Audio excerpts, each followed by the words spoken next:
We are both excited. We can't wait to know who will be the two lucky winners for the first MDM Channels giveaway. So let's discover it together.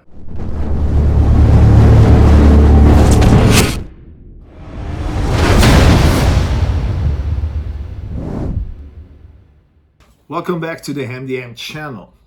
First of all, I would like to send my best congratulations to Michael Lundstedt for the great success of the Kickstarter campaign for his League of Dungeoneers. So, great job, man. You deserve it. This is the second and the ending part of the tutorial to how to build the Shadow Cliff, dedicated to the Witch Tower from Kraken Studios. In the previous episode that I leave you the link in some place of your screen, you can see how you build the entire structure. In this episode we will paint and we will refine all the details together. So stop talking and let's get in action.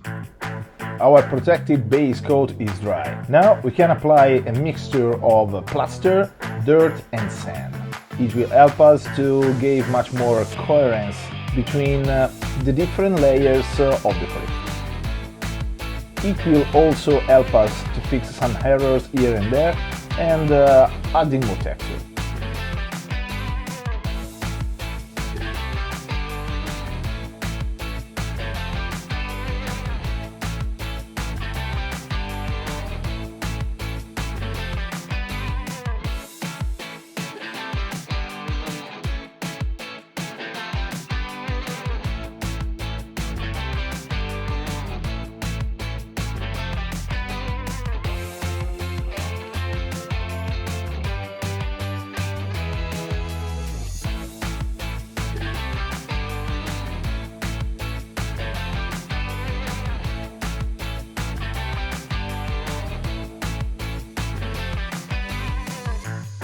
I've used a stripe of cardboard to protect the front side of the cliff from the color spraying that I will use in a few seconds.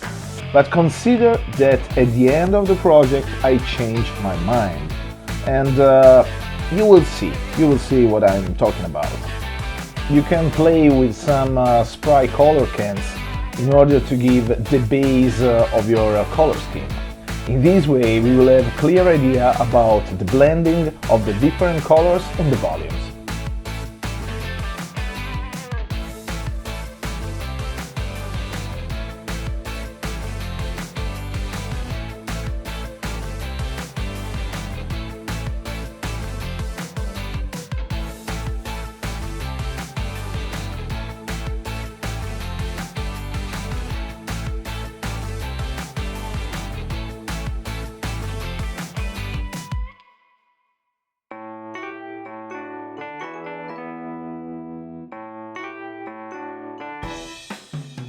Once again, we have to prepare our magic potion, our wash, homemade wash. Just using some acrylic paint, water and glass cleaner, just a few drops.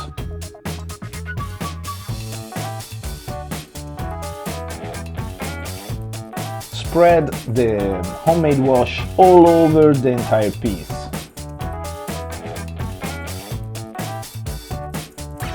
Remove the excesses with some paper.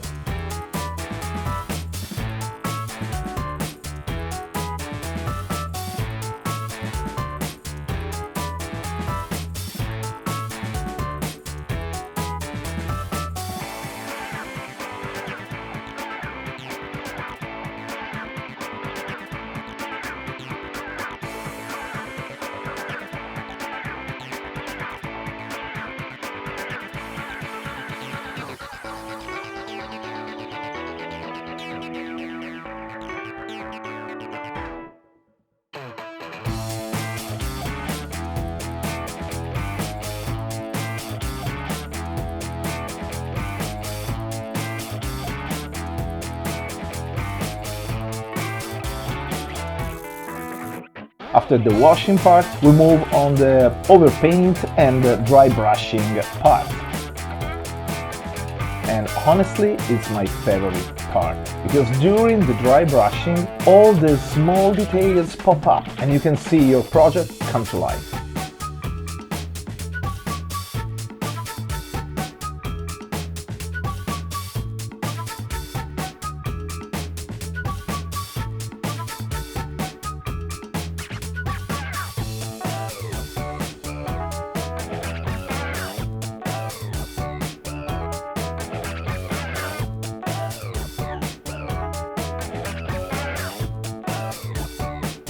Same thing about the tower.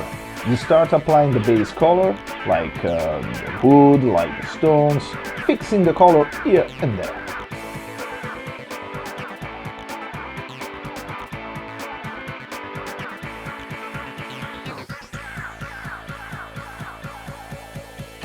After this we have to refine all the details of the tower, of course, but you can just stay roughly in the line. I mean, you don't have to pay a lot of attention of the very microscopic details right now, because I would like to give a very dirt and old effect to the tower.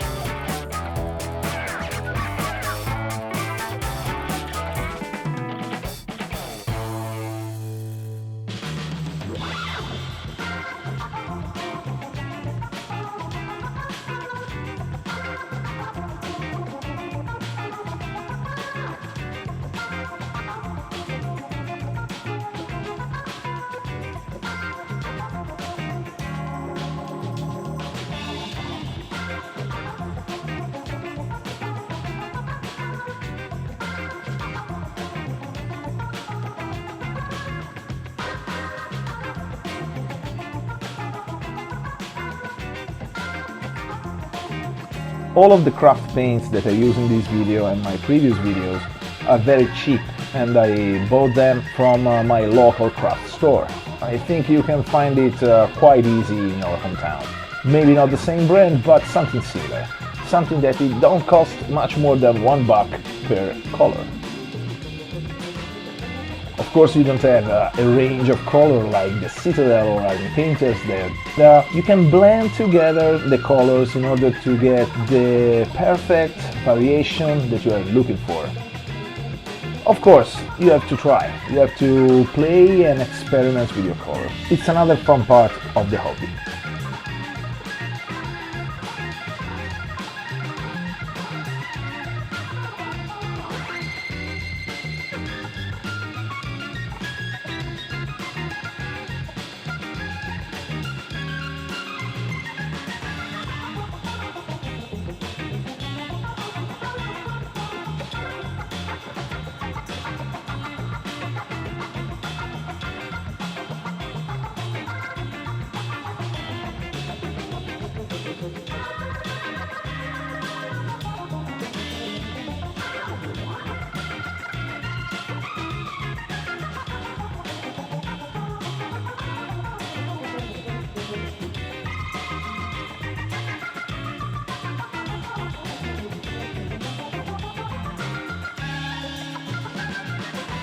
Now it's time to create our moss effect, using some turf and some static grass from Notch or any kind of brand you prefer.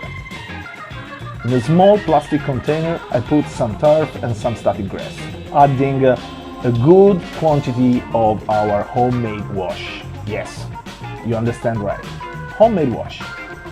Mix everything together and then squeeze the moss well to remove the wash. After a few minutes, maybe 5 minutes, the moss is ready to be applied.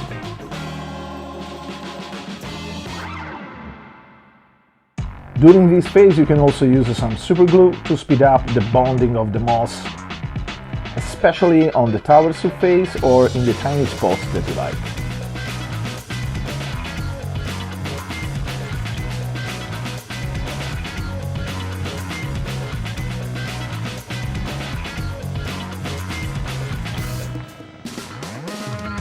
Now flocking the entire piece with some static grass and turf. I used the bristle of an old brush to create dry plants and leaves. I will show you this simple technique in the next episode. Now we will spray all over the cliff and stone surface a mixture 50-50% of water and wood glue. It will be perfect to bond together static grass, turf and moss effect on the ground.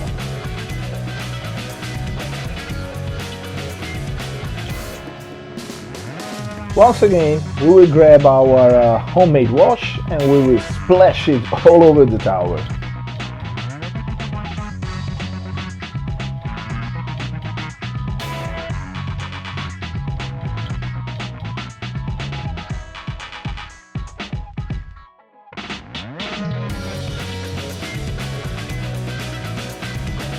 Now it's pigment time. Woohoo!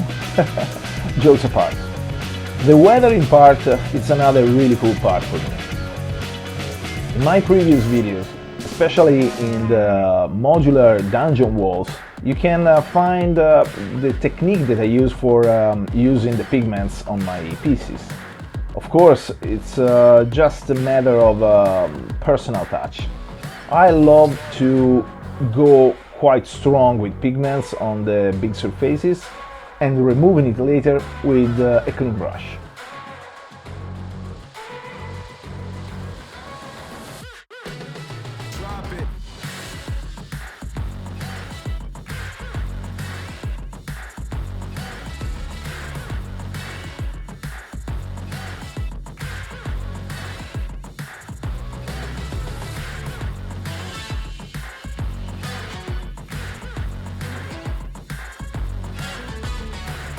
In order to create my path on the top of the cliff, I've used some dark brown pigments.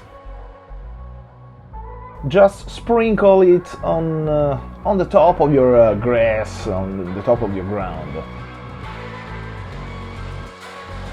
And after this, blow in on it and you will remove the excesses. Now it's time to dry brush the entire tower, starting from the roof or from the wood part or the stone, it's up to you.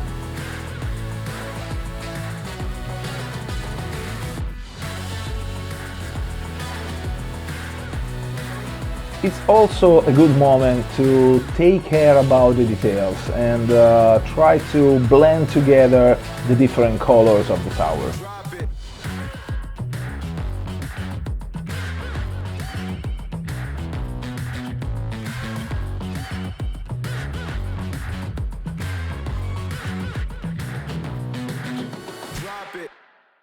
I apply some Citadel Agrat's Earthshade to the window frames that honestly they don't look so good because the print was so-so. But anyway, they don't look so bad, it's okay.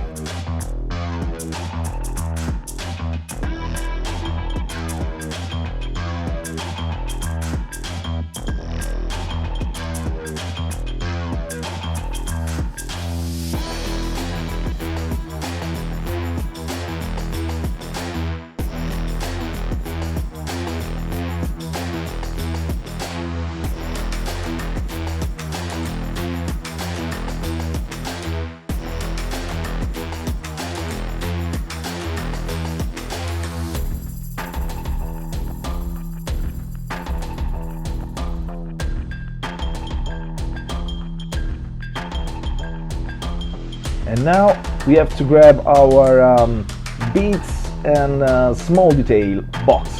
If you don't have one, it's not difficult to do. It's just a plastic bottle filled with different kind of beads that you can find in craft stores and in hobby stores.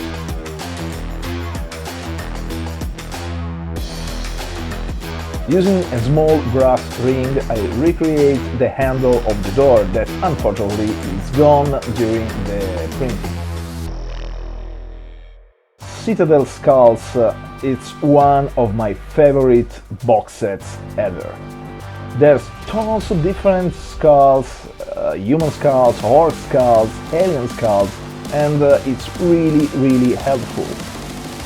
I realized that I would like to have a door in some place, I mean a ceiling, something that can give you the idea of a low-level dungeon under the cliff. As you can see, the tower is a solid piece, so you can't watch inside apart the upper level of the tower. This is the reason why I took the hard decision to cut a side of the cliff and digging into the foam the dungeon entrance. For this I use my X-Acto knife and my sculpting tools, step by step, gently, and paying really attention to the XPS foam and to the main details, especially the external one. I create the proper space for the entrance. I painted in black the internal part of the cave of the entrance, and after this I dry brushed the stones with some grey colors. I also add a metal grate to the entrance that I have for a long time in my bit box. Jumping back on our tower, it's time to apply the moss on the wall surfaces.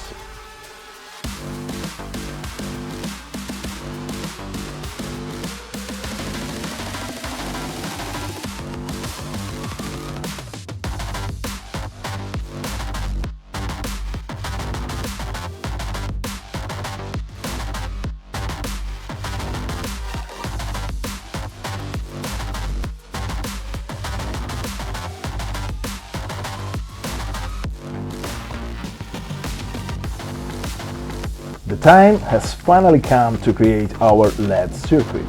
I bought on Amazon some small LED candles.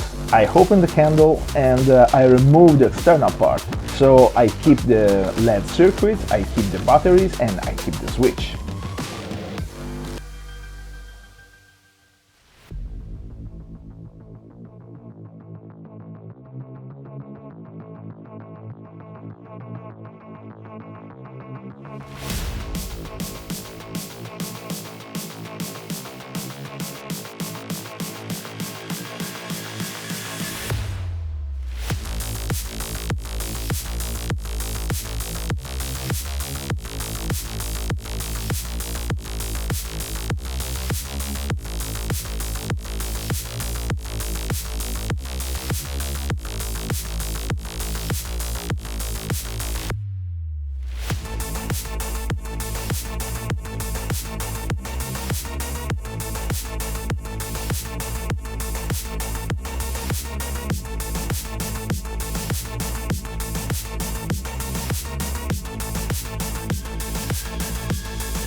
With a metal wire and some electrical tape, I create a guide, very strong guide, that can help me to pass through the holes with the LED line.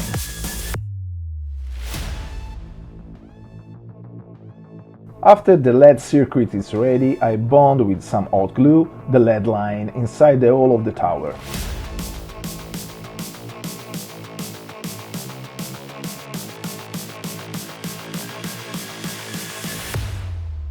I put my tower in place and I used some hot glue to bond it on the top of the cliff.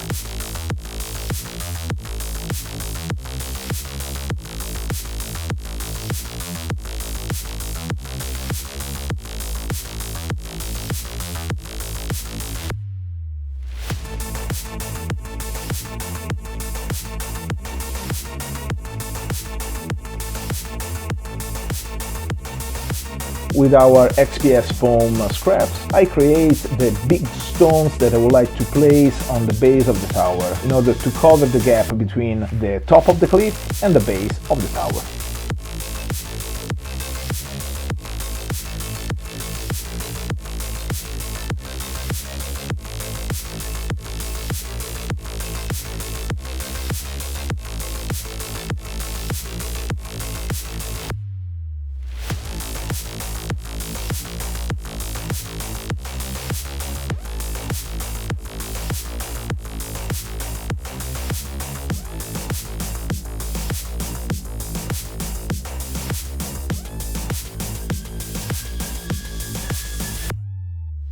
I look in the garden outside for a very interesting stone with a really particular shape.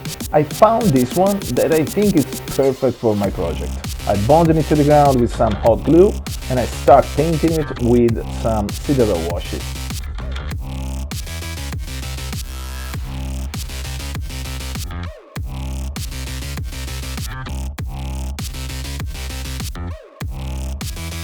Speaking about water, I would like to say thanks to Matthew Grove that he gave me a great suggestion, really helpful about the seabed color scheme.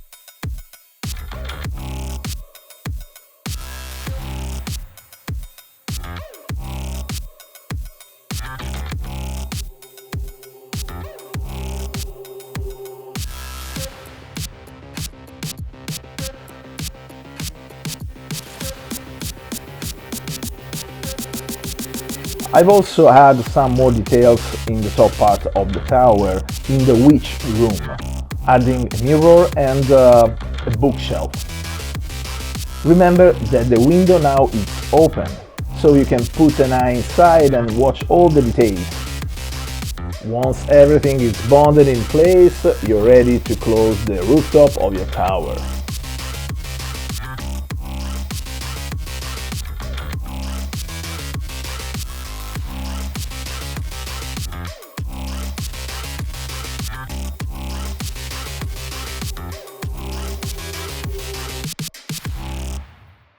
I've also painted a bunch of small details like skulls, as I said before, like crows, like, mushrooms and stuff like these.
I think that in a diorama like this, all the fine details bring to life not just the entire piece, but the entire story back to the piece.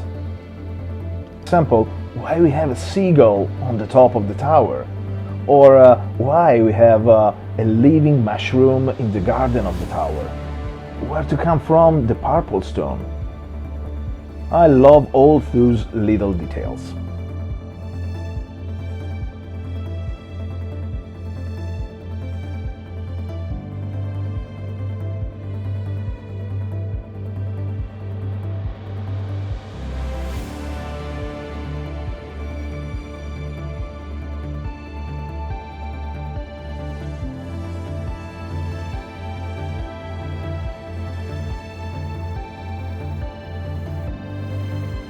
Now we are ready for the ending part of this long project, the water effect.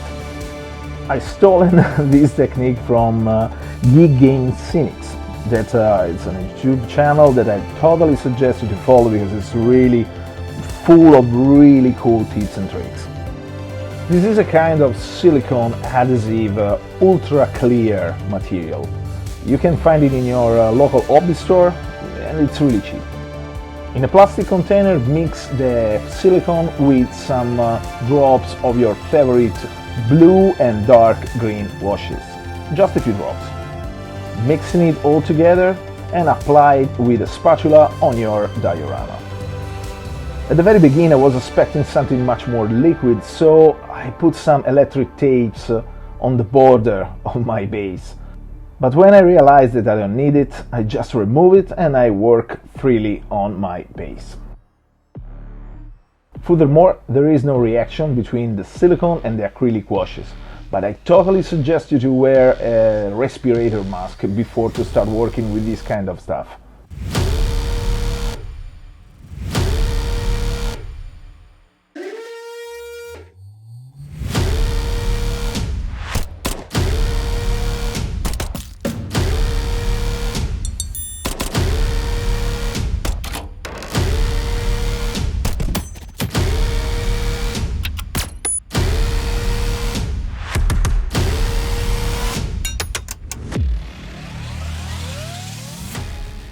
Me and my little buddy here, the mini MDM, would like to say thank you for watching the videos. And thank you for helping us to grow the channel. Subscribing to the channel, hit the like button and leave a comment in the box below. It will help us a lot. So thank you for it. I think it's everything for this week, so just kidding. We want to know the names of the two lucky winners for the Witch Tower. So here we are. The first name is...